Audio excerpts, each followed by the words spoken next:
I was sitting on the broken wooden chair. The room was dimly lit.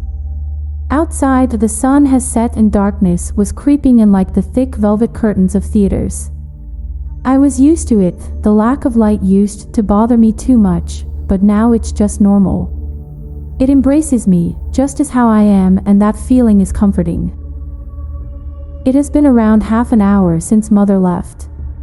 She made me dress up in a new stiff and crisp black suit and went inside the kitchen. Mother likes to buy suits for me, and every time she buys a new suit, she tells me to wear it and play Danse Macabre by Camille Saint-Saëns for her.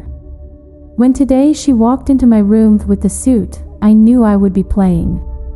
I looked down on my hands hurt, and it wouldn't be quite comforting to play the piano in this state.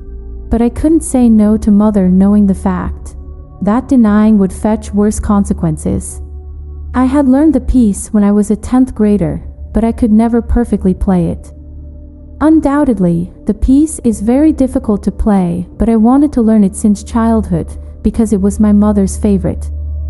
I remember how Mother used to shut herself in her room, and would spin around in the darkness on her own with a wine glass in her hand, while the song was being played on the gramophone. Mother emerged from the kitchen with a half-filled glass of wine in her hand.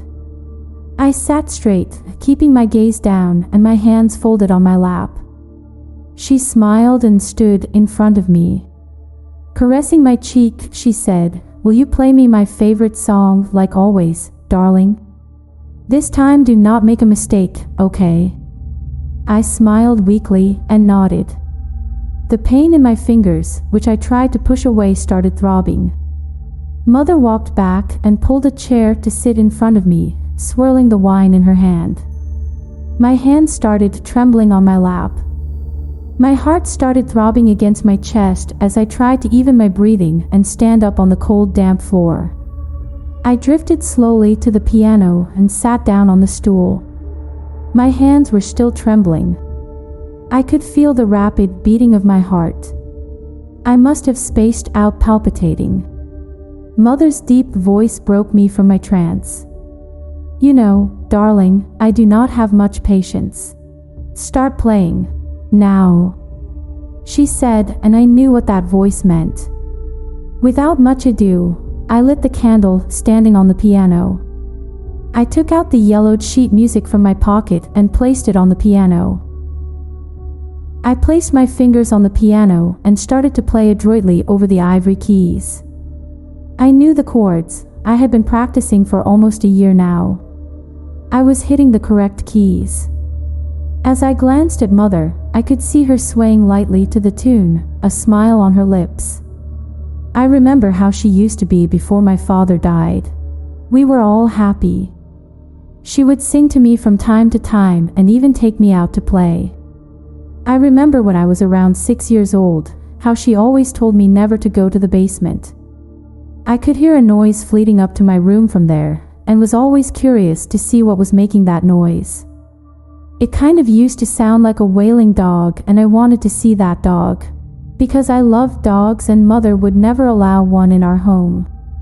Unable to keep my curiosity, I opened the door to the basement and tiptoed my way down the stairs. As I peeked around, I could nowhere see a puppy. Mother came storming down the stairs and yanked me out of the basement. She yelled at me. She had never yelled at me before, and her voice turned so deep and weird that my body began to tremble as I looked up at her squarely and cried. I cried hard. She told me never to go into the basement again and gave me 2 cookies. Those made me feel better. I was feeling way better. So I did not ask why Papa, tied on a chair in the basement, was making noises like a wailing dog and why he had no hands. I didn't see Papa after that day. Later, after some days, the boy next door told me that my Papa was dead. I didn't know what dead meant, but when I knew, I could put the pieces together. My bruised fingertips were dancing over the keys. A finger slipped and the piano groaned. The smile wore off my mother's face. Her gaze became cold. A chill ran down my spine. I focused on my now bloodied fingers as they kept wandering over the ivory keys. I missed it again. "Darling, you are not focusing," she spoke sternly. I could feel the roughness in her voice slowly approaching to engulf me. I kept my eyes trained on the keys. I could feel the sweat trickling down my forehead and down my back, and the throbbing of my own eyes. I missed another note. "You are not even trying." Again. She growled, pacing behind me. "Your father would be ashamed of you." My sight starts getting blurry. I shift my eyes from the yellow sheet music to the ivory keys, trying to hit the notes correctly. I skipped another note. "Faster." Again. She was roaring now as she banged the table beside the piano. I lost my ability to think. My mind was in disarray. I start playing even faster. My fingers practically ran over the piano. Scenes from the past began playing in my head when I saw father crying in the basement, when mother tried to throw me down the stair, when I found dead cats under her bed, when she tried to poison my dinner, and I ended up vomiting my entire dinner and sleeping hungry. I hit the wrong note and the piano groaned loudly, echoing through the silent house. "Worthless," she clicked her tongue. Dropping her hands on both her sides, she sighed loudly and marched into the kitchen. I sat there, my head hanging low in shame. Tears started streaming down my cheeks uncontrollably. All I wanted was to be a good child for my mother. Now I just want to scream for help, cry for someone to come and save me. I knew nobody would come, nobody would help me. They are too scared of her. I messed up, like every time, but this time was worse. I knew what consequences are about to come. The wooden floor creaked loudly as mother returned from the kitchen. She closed the door behind her slowly, locking it.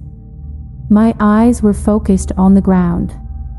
I felt her feet approaching me. She stopped in front. She lifted my chin with a finger to face her. "I thought you were worth more, but you have to prove me wrong every time. Why is it so, darling?" My breath hitched. She removed her hand and walked back to get her knife from the table. It was hard to play with 3 fingers. It'll be harder with 2.